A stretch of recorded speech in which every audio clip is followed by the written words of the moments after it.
I'm Stephanie Mishaw, 34, and I stood completely alone at my husband David's funeral last month. The church pews, which should have been filled with family and friends, held only a handful of David's colleagues. Parents, siblings, and even Rachel, my best friend of 20 years, were nowhere to be seen. The betrayal cut deeper than my grief, and that's saying something when you've just lost the love of your life to a sudden accident. How could they abandon me during the worst moment of my life? What I didn't know then was that their absence was just the final act in a years-long conspiracy against the man I love. Before I share how my entire family betrayed me when I needed them most, let me know where you're watching from. Don't forget to subscribe and like this video if you've ever felt abandoned by those who should have had your back. Growing up in suburban Boston, my childhood home looked picture-perfect from the outside, a colonial with pristine landscaping and a luxury car in the driveway. Inside was a different story. My parents, Rebecca and Thomas Mishaw, were obsessed with appearances and social standing. Emotional support wasn't part of their parenting philosophy. What mattered was how we looked to others, who we associated with, and most importantly, how our achievements reflected on them. Our family dynamic was set in stone early. My older brother Michael was the golden child who could do no wrong. My parents beamed with pride at his perfect grades, athletic trophies, and eventual acceptance to Harvard Business School. Every accomplishment was celebrated with lavish dinners and expensive gifts. My younger sister Amanda took the opposite route. By 15, she was sneaking out, dyeing her hair purple, and dating boys from the wrong side of town, at least according to our parents. Her rebellion was met with harsh punishments, therapy sessions, and eventually being shipped off to a strict boarding school. And then there was me, stuck in the middle. Not rebellious enough to be the troublemaker, not perfect enough to be the star. I tried desperately to please my parents, joining every club, maintaining a solid B+ average, dating only boys they approved of. But no matter what I did, it was never enough to earn more than a passing nod of acknowledgement. "Stephanie's doing fine," my mother would say dismissively when friends asked about her children, before launching into Michael's latest accomplishment or lamenting Amanda's newest transgression. The one bright spot in my life was Rachel Anderson. We met in 3rd grade when she defended me from bullies on the playground. From that day forward, we were inseparable. Rachel was everything my family wasn't: warm, supportive, and genuinely interested in my feelings. Her house became my sanctuary, a place where I could just be myself without judgment. "Your family to me," Rachel would tell me during our countless sleepovers. The sister I never had. For 20 years, that felt absolutely true. Through high school drama, college applications, first heartbreaks, Rachel was my constant. When my parents missed my college graduation because Michael's business school ceremony was the same weekend, Rachel's family saved me a seat and cheered louder than anyone when my name was called. I was 28 when I met David. It wasn't a dramatic meeting, just two people reaching for the same book at a small bookstore in Cambridge. But the moment our hands touched, I felt something I'd never experienced before. A connection so immediate and powerful that it took my breath away. David Matthews wasn't from money. He grew up in a small town in Pennsylvania, the son of a plumber and a nurse. He put himself through college on scholarships and student loans, graduating with a computer science degree and big dreams. When we met, he was working for a tech company but already developing his own software on the side. "I want to build something that helps people," he told me on our first date. Something that makes a difference. His sincerity and passion were intoxicating. Here was someone who cared about substance over style, who valued hard work and integrity over social connections. The exact opposite of what I'd been raised to prioritize. When I brought David home to meet my family 3 months into our relationship, their disapproval was immediate, though carefully cloaked in New England politeness. "A software developer. How interesting," my mother said with a tight smile during dinner. Later that night, I overheard my father in his study. "He's not from our circle, Rebecca. No connections, no family name. What can he possibly offer her?" My brother Michael was even more direct when we were alone. "You know you can do better than some nobody from Pennsylvania, right? What about Jeremy Wilson? His father's firm is always looking for connections to Mitchell Industry." Only Amanda, calling from her apartment in New York, offered any support. "If he makes you happy, Steph, that's all that matters. God knows we deserve some happiness in this family." Despite my family's thinly veiled disapproval, David and I got engaged 6 months later. He proposed on a simple hike, No fancy restaurant or elaborate setup, just the two of us surrounded by autumn leaves and honest words from his heart. Our wedding 5 years ago is beautiful but tense. My family attended, of course appearances had to be maintained, but there was a coldness that no amount of champagne could warm. Rachel was my maid of honor, standing beside me with a smile that didn't quite reach her eyes. I was too happy to notice then how she kept glancing at my mother throughout the ceremony, or how she barely spoke to David at the reception. David's startup began taking off in the last year of his life. His patient management software was being adopted by major hospital systems, and investors were finally taking notice. He was on the verge of something big, something that would have proven my family wrong about him. Maybe that's why they did what they did. But I'm getting ahead of myself. 3 months after our wedding, David's company transferred him to Seattle. It was a promotion with better pay and more responsibility, but also an opportunity for us to start fresh, away from my family's suffocating influence. I remember the relief in David's eyes when I immediately agreed to the move. "Are you sure?" he asked, holding my hands. "It's 3,000 miles from your family, your friends, everything you know. You're my family now," I told him, and I meant it completely. The distance seemed to amplify the tensions with my family rather than diminish them. During our weekly phone calls, my mother rarely asked about our new life. Instead, she filled the conversation with Boston gossip and subtle digs about our absence. "Caroline's daughter just got engaged to a wonderful boy from Beacon Hill. The wedding will be at the club next summer. Such a shame you won't be here for it," she'd say, knowing full well we could travel for important events. "You've missed 2 family Christmases now," she reminded me during a call in July. "People are starting to talk. They think you're putting David's career ahead of family obligations." My father was more direct in his disapproval. "This Seattle situation has gone on long enough, Stephanie. There are plenty of tech companies in Boston. David needs to consider your family connections if he wants his little business to succeed." With each passing year, the pressure to move back east intensified. My brother Michael, who had taken over as CEO of my father's company, became particularly vocal after David's software began gaining recognition. "His platform is interesting," Michael conceded during a rare brotherly call. "But he's approaching it all wrong. He needs connections, introductions to the right people. I could help him if you were both here." What Michael didn't say, what I would only discover later, was that he was jealous of David's growing success. My husband had built something innovative from scratch, while Michael had simply inherited his position. Through it all, I tried desperately to maintain these relationships. I scheduled regular video calls, sent thoughtful gifts on birthdays and holidays, and arranged for us to visit Boston at least twice a year despite David's hectic startup schedule. Our last Christmas visit to Boston, 18 months before David's death, was particularly tense. We stayed at a hotel rather than my parents' home, a decision that caused my mother to burst into tears at Christmas dinner. "My own daughter prefers a hotel to her childhood home," she sobbed dramatically. Later that evening, my father cornered David by the fireplace after several scotches. "You know, Matthews, people in our circle are wondering what your endgame is," he said, just loudly enough for me to overhear from the kitchen. "Taking Stephanie away, isolating her on the other side of the country. It's suspicious behavior from someone with your background." David maintained his composure, but I saw the muscle in his jaw tighten. "With all due respect, sir, Stephanie makes her own decisions. She's not a possession to be taken." The most painful part of that visit was realizing that Rachel had fully aligned herself with my family. My best friend, who had once been my refuge from their toxicity, now repeated their talking points almost verbatim. "I hardly see you anymore," she complained during our traditional day after Christmas lunch. "You've changed since moving to Seattle." "Since marrying David." "Changed how?" I asked, genuinely confused. "You've pulled away from the people who love you most," she said, echoing my mother's exact words from the previous day.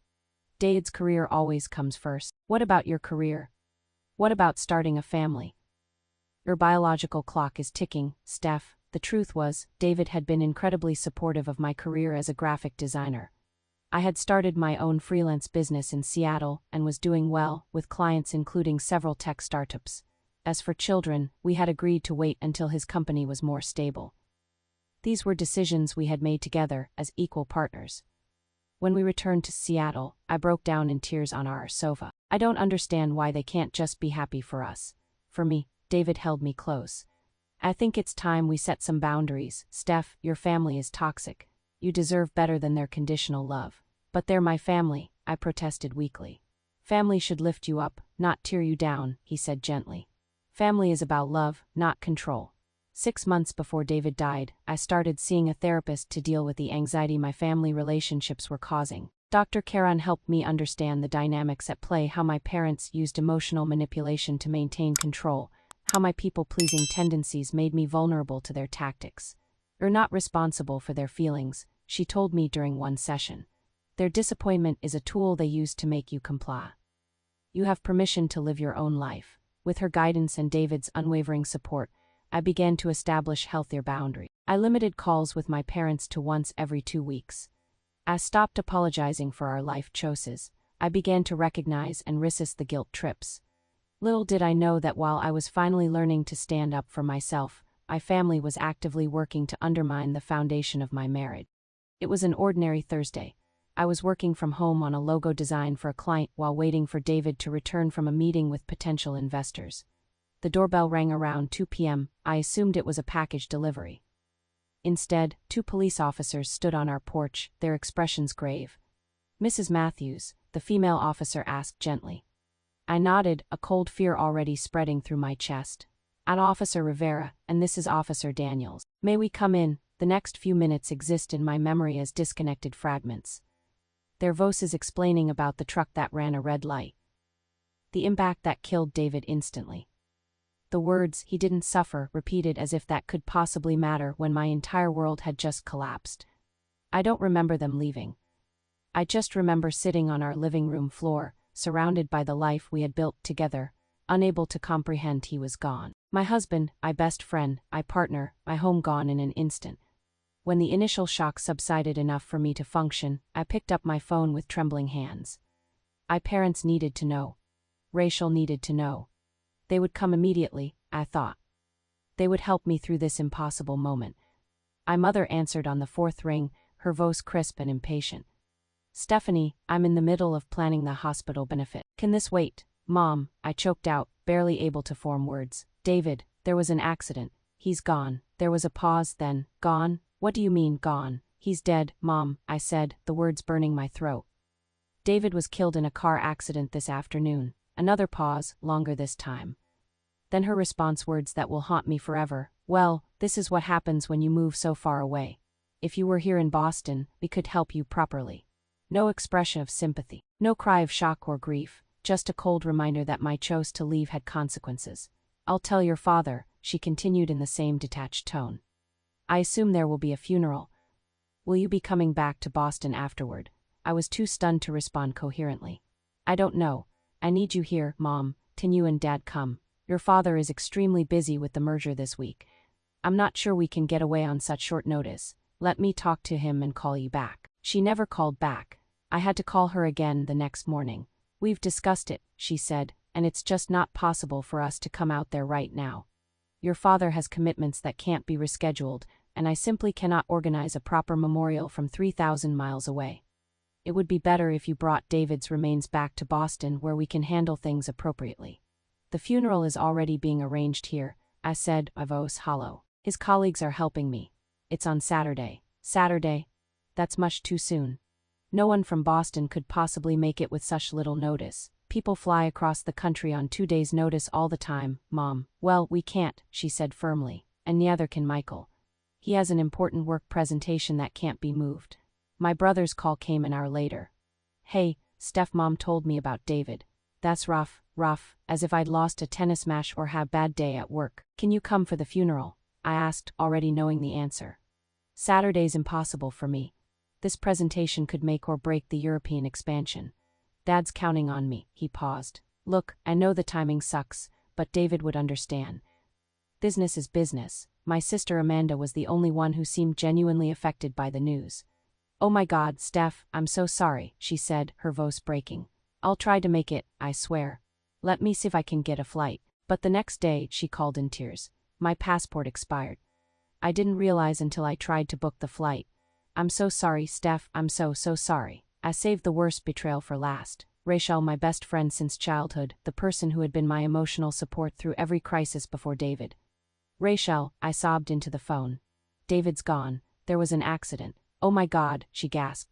Are you serious, Stephanie? I'm so sorry. For a moment, I felt relief. Finally, someone who understood what I was going through. I need you here, I said. The funeral is Saturday. The line went quiet. This Saturday, Steph, I can't just drop everything and fly across the country on 2 days' notice. I have work commitments. I can't get the time off. It's for David's funeral, I said, disbelief making my voice rise. You're a teacher, Rachel. It's summer break. I'm teaching summer school this year, she said quickly. I told you that. She hadn't told me that. I would have remembered. Can't they get a substitute for one day? This is my husband's funeral. I'm sorry, Steph, I just can't make it. But I'm here for you by phone anytime. As I sat alone in our home the night before the funeral, surrounded by photographs of a life that no longer existed, the full weight of my abandonment crushed me. Not a single family member was coming. Not my parents, not my siblings, not Ian, my best friend. The people who should have dropped everything to support me had all found reasons to stay away. I cried until there were no tears left, until my body ached with the dual grief of losing David and realizing that the family I had spent my life trying to please had never truly loved me at all. The morning of David's funeral dawned bright and clear, a beautiful Seattle summer day that felt like a cruel joke. How dare the sun shine when my world had gone dark? I woke up alone in our bed, my hand automatically reaching for David before reality crashed back. The emptiness beside me would never again be filled with his warmth, his sleepy morning smile, the gentle way he'd pull me close for just 5 more minutes. Getting dressed was a series of small tortures.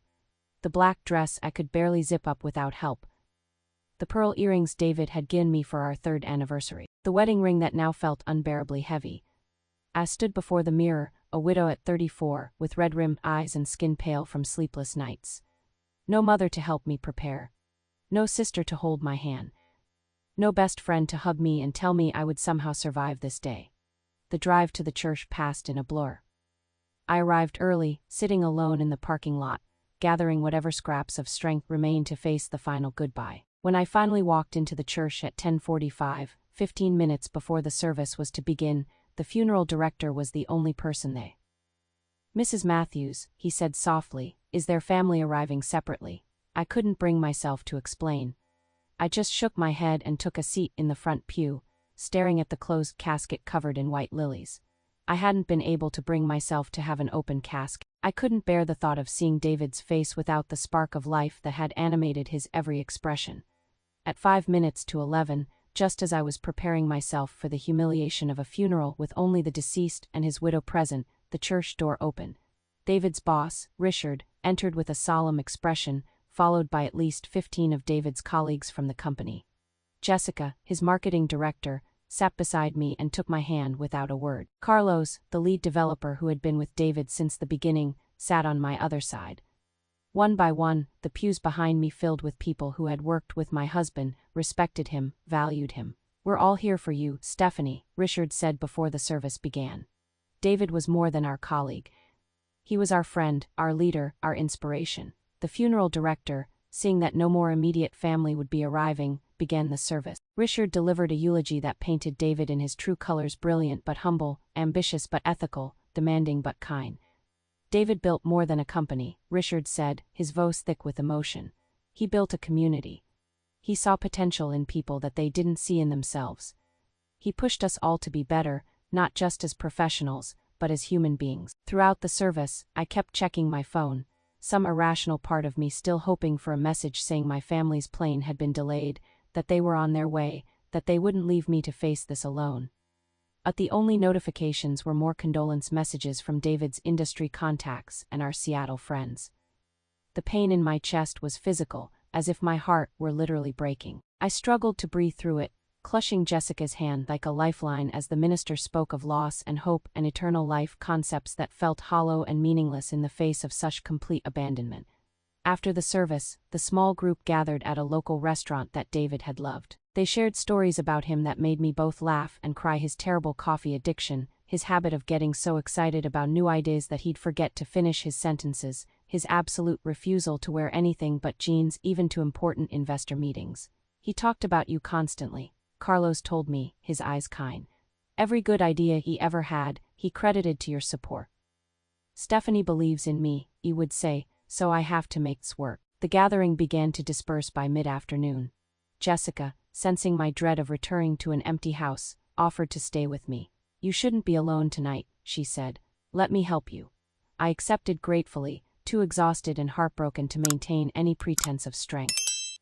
It wasn't until we arrived back at my house that I finally checked the messages that had accumulated during the funeral. There were texts from my family, each one more inadequate than the last. From my mother: "Thinking of you today.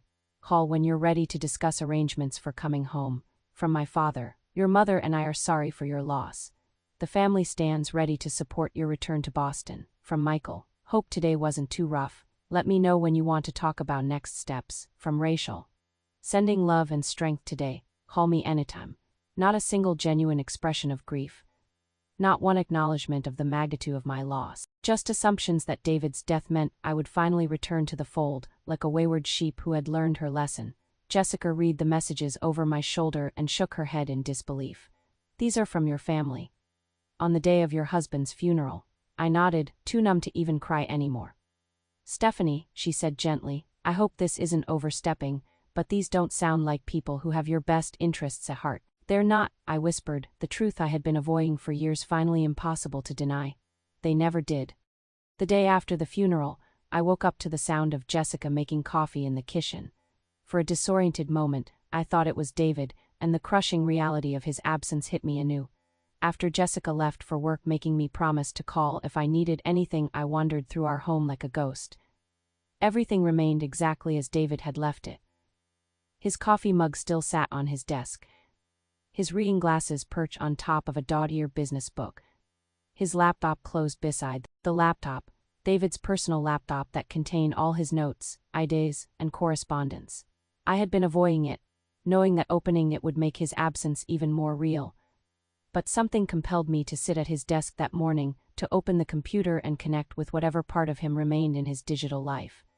His password was our wedding date, followed by my middle name. The desktop loaded, revealing a background photo of us hiking in the Olympic National Forest last fall, both of us smiling widely at the camera, unaware of how little time we had left. I clicked through his folders aimlessly at first, finding comfort in seeing the organized way he structured his digital life. Then I opened his email, not searching for anything specific, just wanting to see his words, his thoughts. That's when I found it. A folder labeled Michelle Family, containing dozens of emails spanning the last 2 years. Emails between my mother and various business contacts. Emails from my brother to potential investors in David's company. Emails forwarded from Rachel with information about our life in Seattle. With growing horror, I began to read.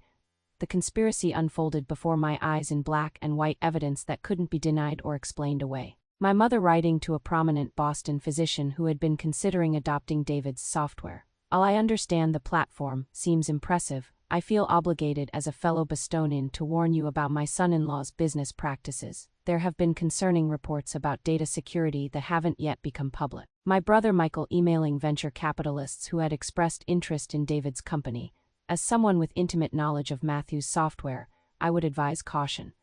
The company's financial projections are based on questionable assumptions, and there are serious concerns about the founder's ability to scale the business. Rachel, my best friend, forwarding private information to my mother. Stephanie mentioned their meeting with Boston General next week. "She doesn't know I'm telling you this, but I thought you should know in case Thomas wants to reach out to Dr. Levinson first."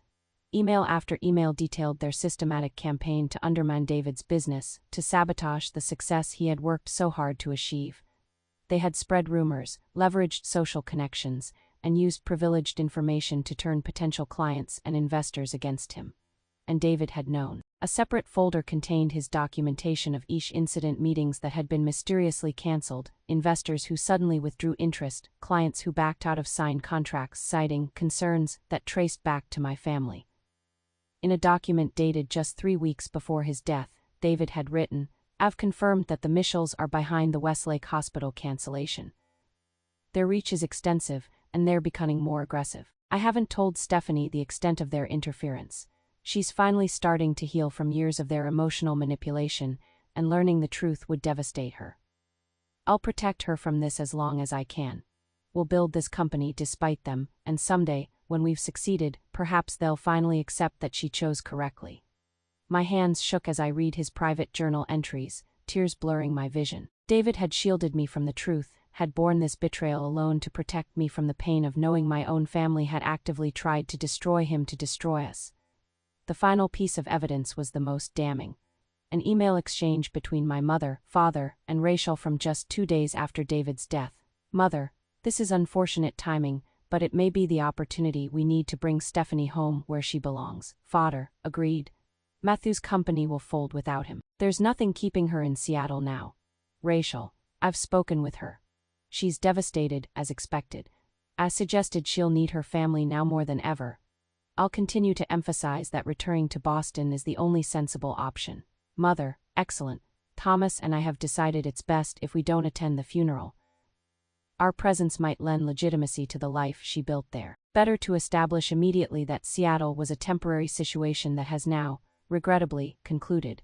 They had deliberately abandoned me at my husband's funeral as a tactic to manipulate me into returning to Boston. Their absence wasn't due to busy schedules or last-minute conflicts. It was a calculated decision to exploit my grief and vulnerability.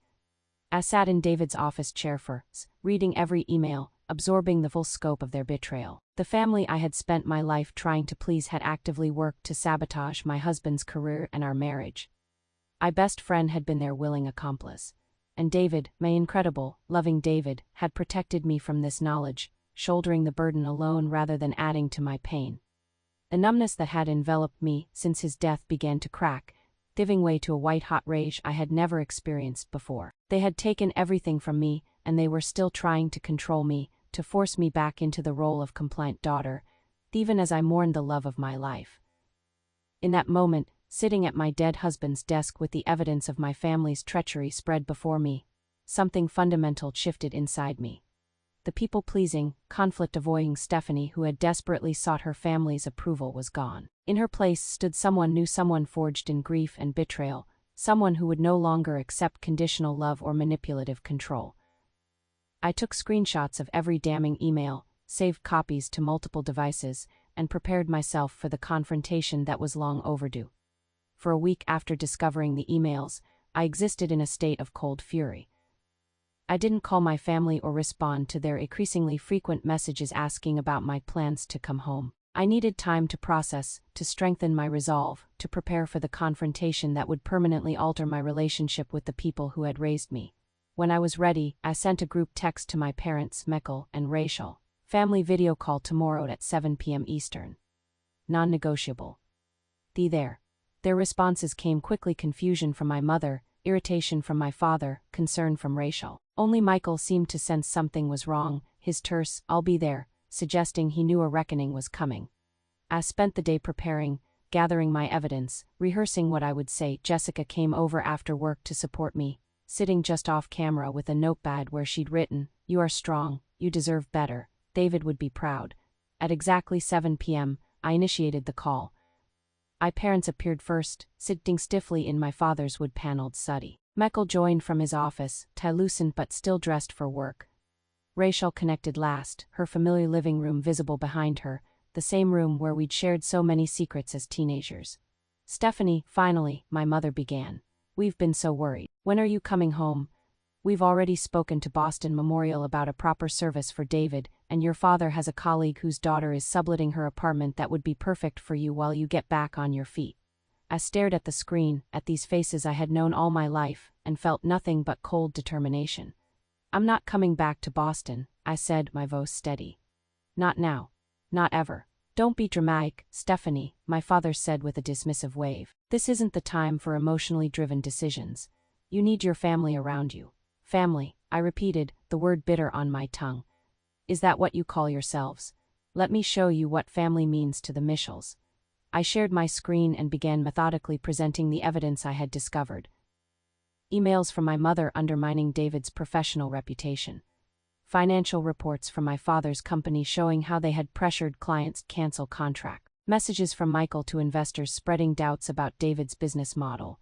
And finally, the email exchange planning their deliberate absence from the funeral. The silence when I finished was absolute. My mother's face had gone pale, her lips pressed into a thin line. My father sat back in his chair, eyes narrowed calculatingly. Michael stared somewhere off camera, jaw tight. Rachel had covered her mouth with her hand, tears streamed down her face. "How did you get these?" my father finally asked, his voice cold. "That's your question. Not why did we do this to our daughter and her husband. How can we possibly apologize for this betrayal?" I laughed, a sound devoid of humor. "David kept records. He knew what you were doing all along." "Stephanie," my mother began, shifting to damage control mode, "you have to understand. We were protecting the family name. David's company had no pedigree, no established reputation. If he had failed, it would have reflected poorly on all of us." "So you ensured he would fail," I said flatly. "You actively sabotaged his business to protect your precious reputation." "Business is complicated," my father interjected. "We had legitimate financial concerns about." "Save it," I cut him off. "I've read every email. There were no legitimate concerns. This was about control. You couldn't stand that I had built a life outside of your influence." Michael finally spoke, his tone defensive. "Look, we may have overstepped, but David wasn't right for you or for the family. He was taking you further away from us with every year. What were we supposed to do? Support me?" I shouted, my composure finally cracking. "Love me enough to want my happiness even if it didn't fit your narrow vision. That's what family is supposed to do." "Stephanie, please," Rachel sobbed. "I never meant to hurt you. I just thought you belonged with your family, with me in Boston. David was changing you, pulling you away from everyone who loved you first." "David loved me for who I am, not for who he wanted me to be," I said, my voice dropping to a dangerous calm. "He never asked me to change. He supported my dreams, respected my choices, and protected me even from the knowledge of what you were doing." I looked at each of their faces in turn, the people who should have loved me unconditionally but instead had tried to control every aspect of my life. "I've spent my entire life trying to earn your approval, your love. I now see that was never possible because your love has always been conditional. If I didn't live the exact life you prescribe, I was a disappointment. If I didn't prioritize your feelings over my own, I was selfish. If I found happiness outside of your control, I was disloyal." I took a deep breath, feeling lighter with each word, as if shedding a lifetime of imposed guilt and obligation. "I'm done. As of this moment, I am no longer your daughter, your sister, or your friend. You have lost the privilege of being in my life." "You can't be serious," my mother gasped. "We're your family." "No," I said with absolute certainty. "You're people who share my DNA. Family doesn't do what you've done. Family doesn't abandon you at your husband's funeral as a manipulation tactic." My sister Amanda's face suddenly appeared on screen. She had apparently been listening in from Michael's office. "She's right," Amanda said, her voice shaking. "What we did was unforgivable. All of it. The sabotage, the manipulation, the abandonment." She turned to me, eyes filled with tears. "Stephanie, I should have warned you.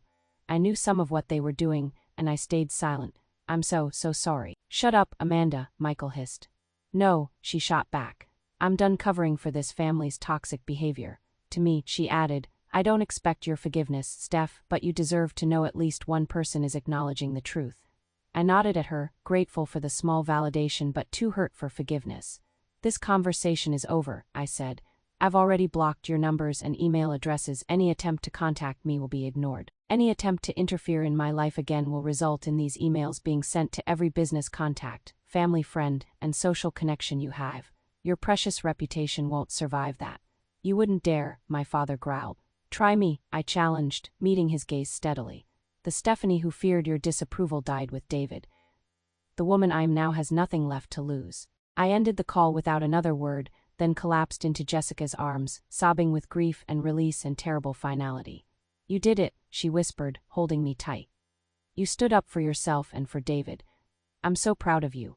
That night, I slept deeply for the first time since David's death, not because the pain had lessened, but because I had finally freed myself from the additional weight of toxic family expectations. The road ahead would be difficult, but I would walk it on my own terms, carrying David's love in my heart rather than my family's criticism on my shoulder.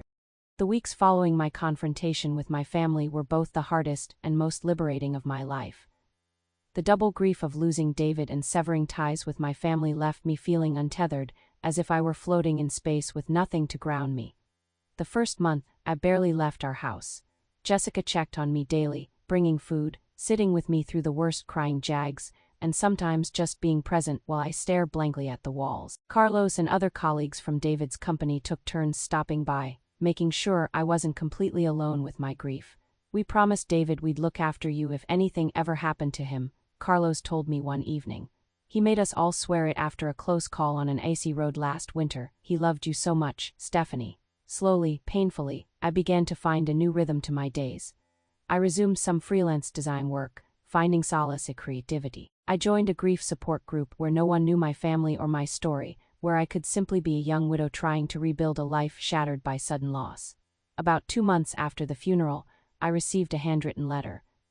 The return address showed a small town in Pennsylvania I didn't recognize. Inside was a note written in neat, slightly shaky penmanship. Dear Stephanie, you don't know us, but we are David's parents, Eleanor and James Math. David contacted us 3 years ago, breaking the estrangement that had existed since he left for college. We had been planning to visit you both this Christmas as a surprise. We just learned of his passing and are heartbroken beyond words. If you are willing, we would like to meet the woman who brought our son back into our lives, however briefly. With love and deep sorrow, Ellie and Jim Matthews, I called them that same day, tears streaming down my face as I spoke to the parents David had barely mentioned. They explained their estrangement, religious differences that had seemed insurmountable when David was 18 but had softened with time and distance. He told us he wanted to reconcile because you had shown him the value of family, Eleanor said, her voice warm despite her grief. Not your birth family, who he said were quite difficult, but the concept of family as a source of unconditional love and support. 2 weeks later, I flew to Pennsylvania and spent a week with David's parents in their modest home. They showed me photos of David as a child, the gap-toothed smile I knew so well already present in his kindergarten picture. They shared stories of his determined nature, his early fascination with computers, his kindness to neighborhood kids who were bullied. We made terrible mistakes with him, James admitted one evening. We were too rigid, too afraid of a world that was changing faster than we could understand. We lost years we can never get back. But he forgave us, Eleanor added softly. Because of you, Stephanie. He said you taught him that forgiveness doesn't mean forgetting, but it does mean freeing yourself from the prison of resentment. I returned to Seattle with a bittersweet gift: new family members who shared my grief and loved David as deeply as I did. They hadn't known about his death in time for the funeral because my family had never bothered to find or notify them. As summer turned to fall, I made a decision that would have terrified the old Stephanie. I would continue David's legacy by ensuring his company survived. I knew nothing about running a software business, but I knew design, and I knew David's vision better than anyone. I want to learn, I told Richard and Carlos over dinner one night. I want to be involved. This company was David's dream, and I won't let it die with him. To my surprise, they had been hoping I would say exactly that. David left controlling interest to you in his will, Richard explained. We've been waiting for the right time to discuss how you want to proceed. The company is yours if you want it. With their patient guidance, I began to understand the business David had built. I didn't try to replace him as the technical genius that would have been impossible. Instead, I focused on what I could contribute: design thinking, user experience, and most importantly, the humanitarian vision that had driven David from the beginning. This software isn't just about efficiency, I reminded the team during a difficult period when a competitor was threatening our market share. It's about improving patient care. It's about giving doctors and nurses more time to be human with their patients. That's what David cared about, and that's our North Star. The 1-year anniversary of David's death arrived with the gentle mercy of a Seattle spring. I organized a memorial at a local park David had loved, attended by his colleagues, our Seattle friends, his parents, and even a few clients whose hospitals had benefited from his software. To my surprise, I received an email from my sister Amanda 2 days before the memorial. I don't expect to be welcome, and I'll respect your wishes either way, but I wanted you to know I've left Boston permanently. I've been in therapy dealing with our family's toxicity and my role in it. If you ever want to talk, my door is always open. With love and deepest regrets, Amanda. After much reflection, I invited her to the memorial. She came alone, kept a respectful distance, and approached me only after most guests had left. Thank you for allowing me to be here, she said, eyes downcast.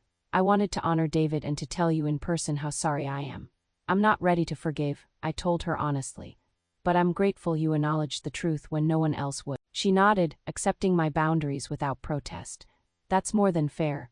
Just know that when or if you ever want to talk, I'll be here. No pressure, no expectations. As the anniversary passed and a second year without David began, I found myself standing on more solid ground. The crushing weight of grief hadn't disappeared. I knew now it never would, but it had transformed into something I could carry while still moving forward. David's company continued to grow, expanding into new hospitals and adding features that improved patient outcomes. I found purpose in continuing his mission, in ensuring that his vision outlived him. His parents visited regularly, becoming the loving family I had always craved. I kept a photograph of David on my desk at the office, not the formal portrait we'd had taken for his company website, but a candid shot of him laughing by a campfire, face illuminated with joy and mischief. Sometimes I would look at it and feel a stab of grief so acute it took my breath away. Other times, it brought a smile and a flood of gratitude for the 5 years we'd had together. The lesson I learned through all of this, the lesson I continue to learn every day, is that family isn't defined by blood or obligation. Family is built through love, respect, and mutual support. David gave me that gift, and though our time together was cut tragically short, the strength I found through loving him remains. To those watching who have felt abandoned by the people who should have loved you most, you are not alone. Family disappointments cut deeper than any other, but they don't define your worth. Sometimes the family we build for ourselves is more real, more nurturing than the one we were born into. David once told me, "Home isn't a place, Seth. It's the people who let you be your truest self." I finally understand what he meant. I've found my home in honoring his memory, in nurturing his legacy, and in being true to myself at last. If this story resonated with you, please share it with someone who might need to hear that it's okay to set boundaries with toxic family members.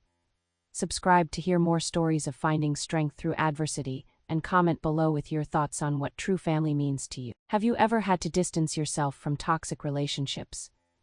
What helped you find the courage to prioritize your own well-being? Thank you for listening to my story, and remember, you deserve to be surrounded by people who love you for exactly who you are.